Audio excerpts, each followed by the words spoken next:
Section 202.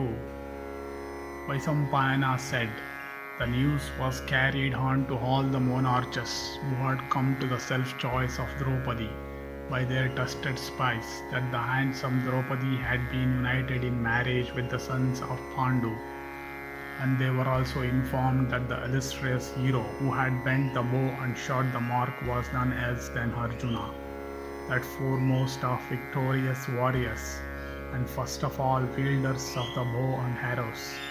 It became known that the mighty warrior who had dashed Salya, the king of Madras, on the ground, and who in wrath had terrified the assembled monarchs by means of the tree he had uprooted, and who had taken his stand before all foes in perfect fearlessness, was none else than Bhima, that feller of hostile ranks, whose touch alone was sufficient to take the lives out of all foes. The monarchs, upon being informed that the Pandavas had assumed the guise of peaceful Brahmanas, wondered much. They even heard that Kunti, with all her sons had been burned to death in the conflagration of the house of Lak. They therefore now regarded the Pandavas in the light of persons who had come back from the region of the dead, and recollecting the cruel scheme contrived by Purochana, they began to say, O fie on Bhishma, fie on Dhritarashtra of the Kuru race. After the self-choice was over, all the monarchs who had come thither, hearing that Draupadi had been united with the Pandavas, set out for their own dominions. And Duryodhana, hearing that Draupadi had selected the owner of white steeds, Arjuna, as her lord, became greatly depressed. Accompanied by his brothers, Ashwatthama, his uncle Sakuni, Karna, and Kripa, the prince set out with a heavy heart for his capital.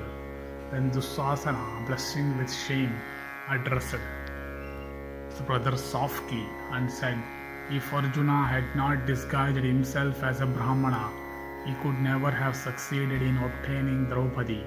It was for his disguise, O king, that no one could recognize him as Dhananjaya.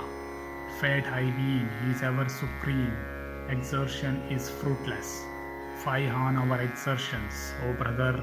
The Pandavas are still alive, speaking unto one another thus, and blaming Purochana for his carelessness.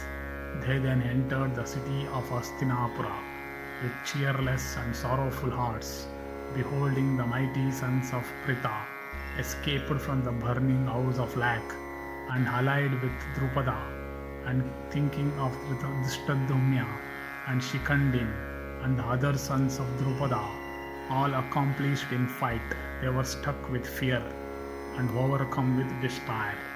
Then Vidura, having learned that Draupadi had been won by the Pandavas, and that the sons of Dhritarashtra had come back to Hastinapura in shame, their pride humiliated, became filled with joy. And O king, approaching Dhritarashtra, Kshatri said, the Kurus are prospering by good luck. Hearing those words of Vidura, the son of Vichitravirya, wondering, said in great glee, what good luck, O Vidura, what good luck. From ignorance, the blind monarch understood that his eldest son Duryodhana had been chosen by Drupada's daughter as her lord. And the king immediately ordered various ornaments to be made for Draupadi. He commanded that both Draupadi and his son Duryodhana should be brought with pomp to Hastinapura.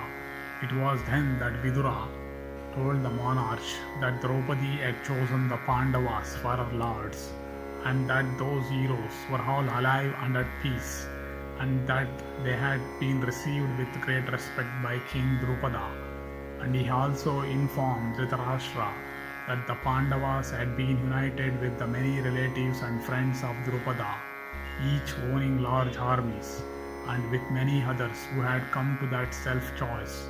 Hearing these words of Vidura, Dhritarashtra said, those children are to me, O Kshatri, as dear as they were to Pandu.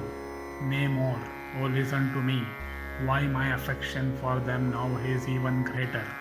The heroic sons of Pandu are well under ease. They have obtained many friends. Their relatives and others whom they have gained as allies are all endued with great strength. O Kshatri, amongst monarchs in prosperity or adversity, would not like to have Drupada with his relatives as an ally. Vaisampayana continued. Having heard these words of the monarch, Vidura said, O king, let thy understanding remain so, without change for 100 years. Having said this, Vidura returned to his own abode. Then, O monarch, there came unto Dhritarashtra, Duryodhana, and the son of Radha, Karna, addressing the monarch. They said, We cannot, O king, speak of any transgression in the presence of Vidura. We have now found thee alone, and will therefore say all we like. What is this that thou hast, O monarch, desired to do? Dost thou regard the prosperity of thy foes as if it were thy own, that thou hast been applauding the Pandavas, O foremost of men, in the presence of Vidura, O sinless one? Thou actest not, O king, in the way thou shouldst.